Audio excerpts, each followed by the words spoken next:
गरीब किसान की कहानी बहुत समय पहले की बात है। एक छोटे से गांव में रामलाल नाम का एक गरीब किसान रहता था।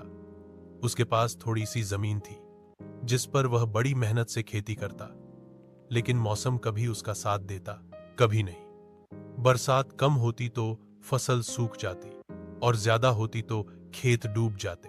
रामलाल के पास पुराने कपड़े, मिट्टी की टूटी झोपड़ी और एक बैल ही उसकी सबसे बड़ी पूंजी थी।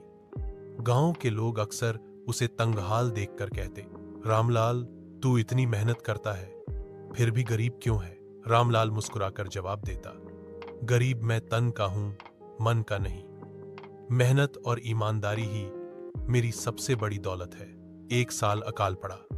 गांव के कई लोग अपने खेत बेचकर शहर चले गए, मगर रामलाल ने हिम्मत नहीं हारी।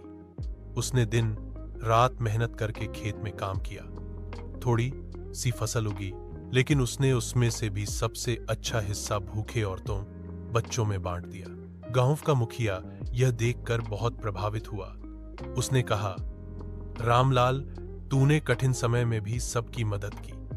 गांव की नई जमीन अब तुझे दी जाएगी। धीरे धीरे रामलाल की मेहनत रंग लाई।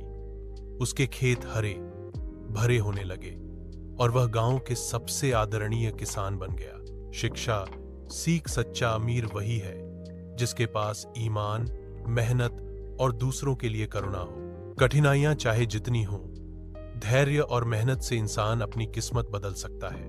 क्या आप चाहेंगे कि मैं इस कहानी को बच्चों के लिए और भी आसान और मजेदार भाषा में लिख दूं ताकि सोने से पहले सुनाई जा सके?